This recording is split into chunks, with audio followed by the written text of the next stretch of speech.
खंडोजी खोपडे सूर्याजी पिसा आता याच कपाळावरचा गद्दार डाग कधी पुसणार? उद्धव ठाकरेंची ओमराजेंवर घणाघाती टीका. धाराशिव राज्यातील शिवसेना पक्षात झालेलं सर्वात मोठं बंड म्हणजे ऑपरेशन टायगर. एकनाथ शिंदेंच्या नेतृत्वात ठाकरेंच्या शिवसेनेतील 6 खासदार फोडण्यात आले असून त्यांचा शिवसेना पक्षात प्रवेश झाला.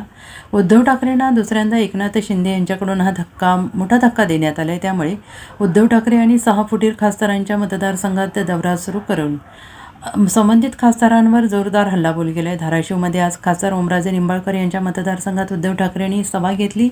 या सभेतून संजय राऊतांनी सर्वप्रथम खासदार ओमराजेंवर हल्लाबोल केला आहे. उद्धव ठाकरे फिरत नाही म्हणतात. उद्धव ठाकरे फिरायला लागले की काय होतं ते महाराष्ट्र बघतोय. या सभा नाही, या माझ्या कौटुंबिक बैठका आहेत.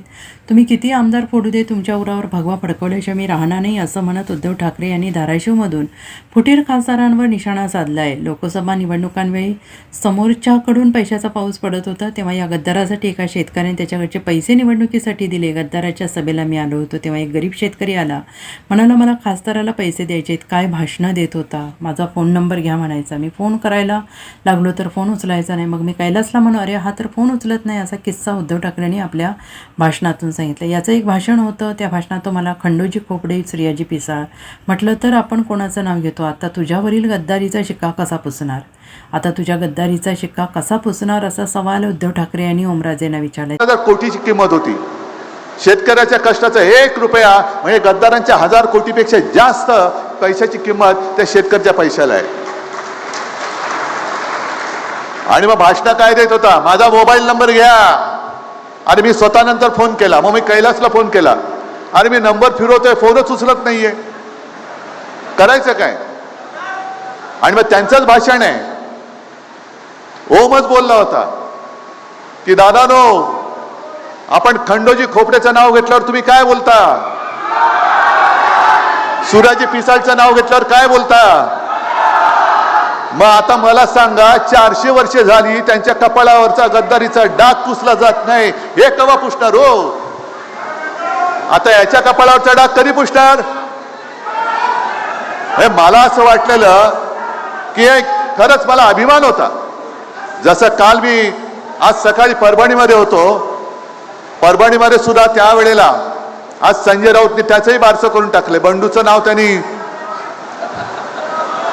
ठेवलंय, काय ठेवायचं ते. तर परभणीमध्ये एका बाजूला माझा खासदार होता, एका बाजूला आमदार होता. तसंच चित्र इकडे होतं. एका बाजूला कैलास होता, दुसऱ्या बाजूला हा होता.